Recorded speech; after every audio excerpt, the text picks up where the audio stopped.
Salut tout le monde. Bien, écoutez, suite à plusieurs questions, on a parlé des salines d'hiver pendant l'hiver. Là, on arrive au printemps. Fait que, je vais vous montrer simplement comment je fais mes salines de printemps. Quelques petits détails que je vais vous expliquer, mais c'est pas compliqué. C'est vraiment simple de pouvoir faire des salines quand on arrive au printemps. Là, on va faire une saline de chevreuil parce que là, je suis sur mon territoire de chasse au chevreuil. Mais c'est la même technique qu'on va faire pour la chasse à l'orignal. C'est les mêmes produits qui reviennent. Donc, c'est assez simple. Donc, première chose, je vais prendre mon cerf-fruit que je vais mettre sur ma souche. Ce qui est important sur votre souche, c'est que, maintenant, on essaye de la laisser à 3-4 pieds du sol pour que ce soit facile pour les chevreuils de venir licher le produit. Puis qu'en plus, bien, ça leur permet de tout le temps rester alerte. On s'est aperçu que les chevreuils étaient plus tranquilles de tout le temps avoir à regarder, tandis que là, ils sont tout le temps alertes quand ils vont être sur les salines. Fait que là, bien, ce que je fais, c'est que chaque trou, je vais m'organiser pour pouvoir prendre mon cerf-fruit puis bien remplir. Souvent, ce que je vais faire, c'est que la moitié de ma souche, je vais la faire avec le cerf-fruit comme ça. Je vais en mettre après ça dans mes trous de côté pour qu'ils se remplissent bien. Comme ça. Puis là, ben, je vais me garder la moitié de la souche.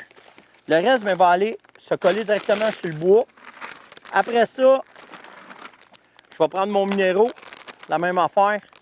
Je vais arriver comme ça.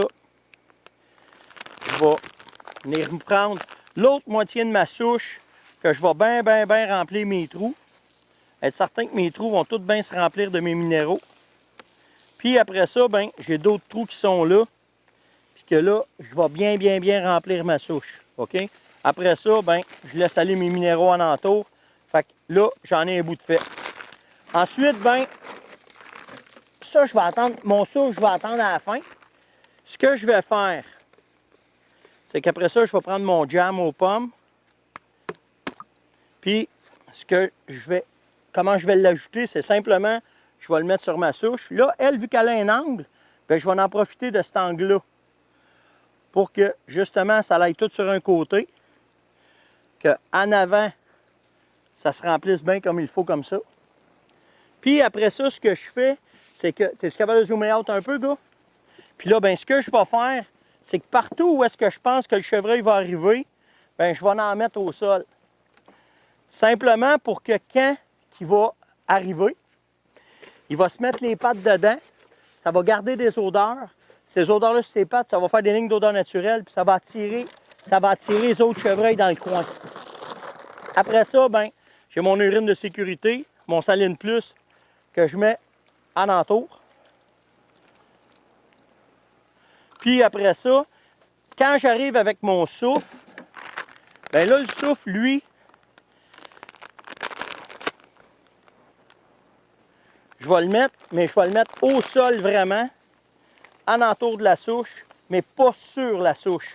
Fait que ce que ça fait, c'est que s'ils ont à aller chercher ce minéraux-là, ils vont avoir simplement à gratter puis à aller le chercher dedans. Dans les chaudières, on en a déjà parlé, vous avez de toute façon les étapes puis comment est-ce que je l'utilise. Vous avez aussi les liens pour pouvoir aller le voir sur les vidéos. Puis, la dernière affaire qui est importante, c'est souvenez-vous, quand vous faites une saline, pour qu'elle réussisse à marcher toute pendant l'automne, c'est de la mettre proche des points de nourriture puis sur les lignes de transition. Fait qu'en faisant ça, vous allez vous assurer que vos chevreuils vont arriver puis ils vont rester dedans puis qu'elle va être active pendant le temps de la chasse aussi. On pourra reparler après si je chasse directement sur ma saline. Moi, j'aime mieux pas. J'aime mieux faire mes appâts à l'extérieur pour laisser cet endroit-là sain, sécuritaire, pour que s'il m'arrive peu importe n'importe quoi sur mon site, pendant la chasse, bien, que cet endroit-là ne soit pas brûlé, puis ça va me donner une deuxième chance, si je manque mon coup sur mes appâts, de revenir à refaire un autre appât proche de la saline puis de chasser là. Si vous avez des questions, gênez-vous pas, venez me parler sur Facebook, Instagram, je suis partout en fin de compte, fait que juste venez me jaser si vous avez d'autres questions, puis on se reparle dans une autre chronique.